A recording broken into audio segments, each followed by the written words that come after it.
بسم اللہ الرحمن الرحیم۔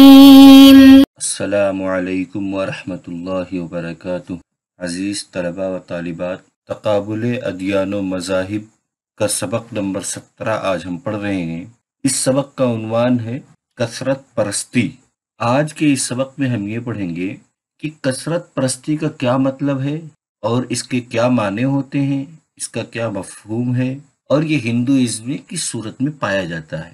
یہ 3-4 باتیں آج کے اس سبق میں ہم پڑھیں گے۔ کثرت پرستی کے مفہوم کو، اس کے مطلب کو، اس کے معنی کو، پھر اس کے بعد ہندوازم میں اس کا کیا تصور ہے، کس طریقے سے یہ ہندوازم میں آیا، اس کی کیا تاریخ ہے، یہ تمام چیزیں اس سبق میں پڑھیں گے۔ اس سے پہلے ہم پڑھتے ہیں کثرت پرستی کے معنی اور مفہوم کو۔ کثرت پرستی کا معنی ہے ایک معبود کے بجائے بہت سو کو معبود مان کر ان کی عبادت کی جائے۔ کثرت پرستی سے مراد خدا کی ذات یا صفات میں کسی اور کو شریک کرنا۔ کثرت پرستی میں کئی دیوی دیوتاؤں پر ایک ساتھ عقیدہ رکھا جاتا ہے اور ہر دیوی دیوتا اپنے خاص فرائض کے لحاظ سے پہچانا جاتا ہے۔ کثرت پرستی تقریباً تمام قدیم مذاہب میں رائج تھی۔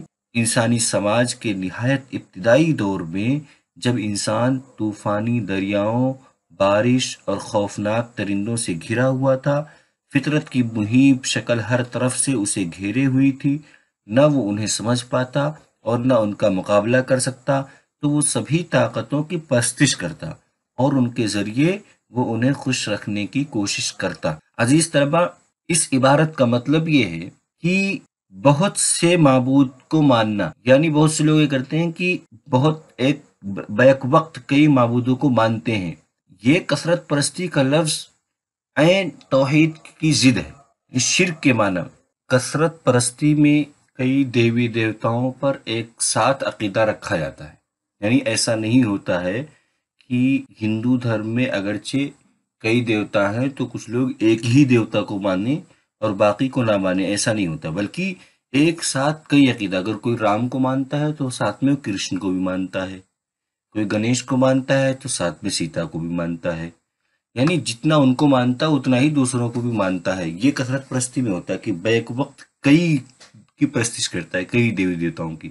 ایک کثرت پرستی کی تاریخ ہے۔ کثرت پرستی تقریباً تمام جو قدیم مذاہب رہے ہیں، جو مشرک مذاہب رہے ہیں، ان تمام میں کثرت پرستی رائج رہا ہے۔ جیسا کہ ہم اسلام سے قبل کی تاریخ پڑھتے ہیں، جو آپ وسلم کی آمد سے پہلے جو مکے اور عرب کی تاریخ ہے، اس میں بھی کثرت پرستی رائج تھی، اور ہندوستان میں بھی ہندوازم میں کثرت پرستی رائج بہت ہی زیادہ تھی اور اب بھی ہے۔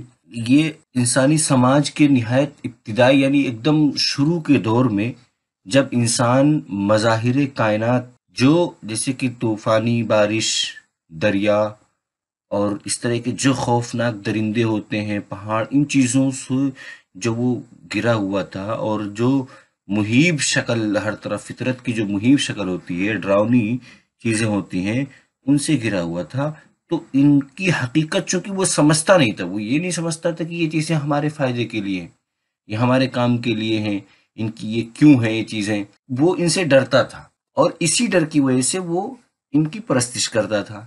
یعنی کہ کثرت پرستی کی تاریخ اس طرح سے شروع ہوتی ہے کہ مظاہر کائنات یا فطرت کی پرستش سے کثرت پرستی کی تاریخ شروع ہے۔ ابتدائی دور میں جب انسان ما فوق الفطری طاقتوں سے واقف ہوا تو کثرت پرستی کی ابتدا ہوئی، یعنی جب یہ جانے لگا پہاڑوں وہاڑوں کو، تو ان چیزوں سے پھر وہ کثرت پرستی کی ابتدا ہوتی ہے۔ کہتے ہیں کثرت پرستی کا مرکز یہ کائنات ہے، چاند، سورج، ستارے، پہاڑ اور دریا وغیرہ کے اطراف قدیم انسان قصے اور کہانیوں کے تانے بانے بنتے رہے ہیں۔ اس کے ساتھ انسان نے اپنے رشتے کو متعین کرنے کی کوشش کی ہے، یعنی قدیم انسان جو کہانی اور قصے گڑھتے تھے اور بیان کرتے تھے، یہ چاند، سورج اور ستاروں سے متعلق، پہاڑ اور دریا سے متعلق جو کہانیاں بیان کرتے تھے، ان کہانیوں کے اندر جو کردار ہوتے تھے، ان کرداروں سے اپنا رشتہ جوڑا اور اس طریقے سے جوڑا کہ ان کو معبود بنا لیا۔ ہندوازم اور کثرت پرستی، یعنی ہندوازم میں کثرت پرستی کی کیا حیثیت رہی ہے، کیا ہے اور کیسے شروع ہوئی، یہ پڑھتے ہیں اس میں۔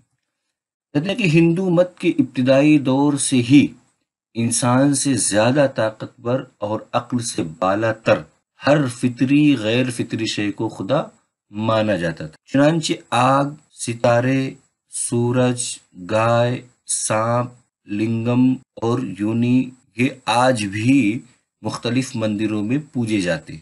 ان میں 33 کروڑ دیوتاؤں کا تصور بہت زیادہ عام ہے۔ یوں کہا جاتا ہے کہ جتنے کنکر اتنے شنکر، یہ بہت ہی مشہور جملہ جو ہندو دھرم کے لیے بولا جاتا ہے۔ ہندو دھرم کے دیوتاؤں کو درج ذیل 3 قسموں میں منقسم کیا جاتا ہے۔ پہلی قسم آسمانی دیوتا۔ آسمانی دیوتا میں سب سے بڑا دیوتا سور نارائن ہے، یعنی سورج کا دیوتا۔ اور دوسری قسم فضائی دیوتا، ان میں سب سے بڑا اندر یعنی ہوا کا دیوتا اور ورن یعنی بارش کا دیوتا ہے۔ نمبر 3 ارضی دیوتا۔ ارضی دیوتا یعنی زمینی، ان میں سب سے بڑے اگنی یعنی آگ اور پرتھوی یعنی دھرتی ماتا یا زمین۔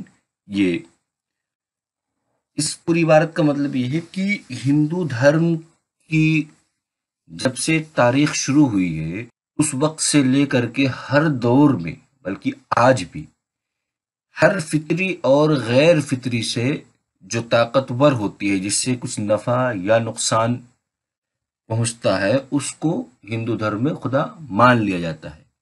اسی لیے ہندو مذہب میں کثرت پرستی سب سے زیادہ ہے، کیونکہ جب ہر نفع اور نقصان پہنچانے والی چیزوں کو خدا مانا گیا تو ظاہر سی بات ہے ہر چیز کو انہوں نے، چاہے جو چیز ہوگی، ہر چیز میں یہ 2 پہلو ہوتے ہیں نفع اور نقصان کے، تو اس کو وہ خدا ماننے لگے۔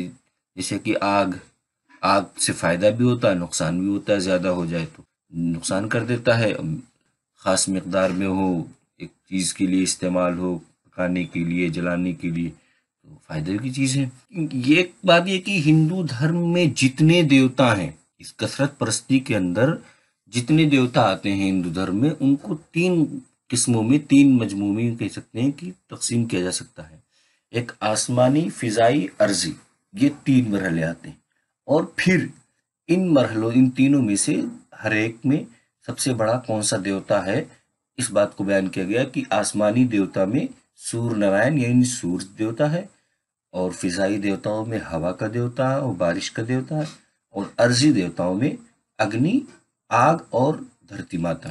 ہندوازم اور دیوتا 700 قبل مسیح تک بہت سے نئے دیوتا اور خدا عوام میں مقبولیت حاصل کر گئے تھے۔ موجودہ ہندو مت میں وہ خدا اور دیوتا جن کی پرستش کی جاتی ہے ان کی تعداد 33 کروڑ تک بتائی جاتی ہے۔ ان میں سورج، چاند، آگ، ہوا، سائیں ہنومان یعنی بندر دیوتا، اندر، کرما، شکتی، کرشن، ورن اور بدھ مشہور ہیں۔ 400 صدی عیسوی تک 33 کروڑ خداؤں کا تصور قائم ہو چکا تھا، لیکن اضافت کا یہ عمل رکا نہیں بلکہ مزید پروان چڑھ کر مقبول ہوتا گیا۔ ہندو دھرم میں اگرچہ بہت سارے دیوی دیوتا رواج پا چکے تھے، لیکن ان 33 کروڑ خداؤں کا تصور بالکل ابتدائی دور میں نہیں تھا۔ یعنی اس پوری عبارت کا مطلب یہ کہ ہندو دھرم میں جو 33 کروڑ کا جو لفظ عام ہوا، وہ ایک دم ایسا نہیں کہ شروع کے ابتدائی دور میں ہی ایک دم 33 کروڑ بن گئے تھے، بلکہ یہ دھیرے دھیرے کر کے،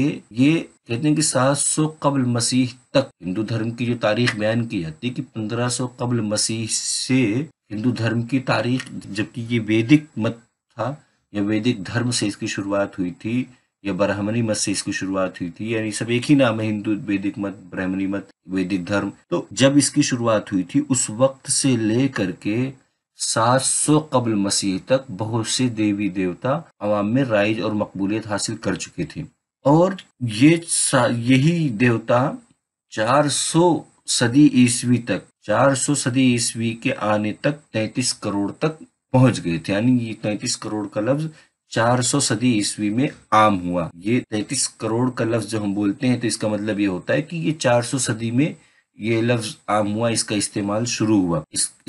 یہ لفظ بہت پہلے ہی ایک دم ایسا نہیں تھا کہ ایک دم شروع دور میں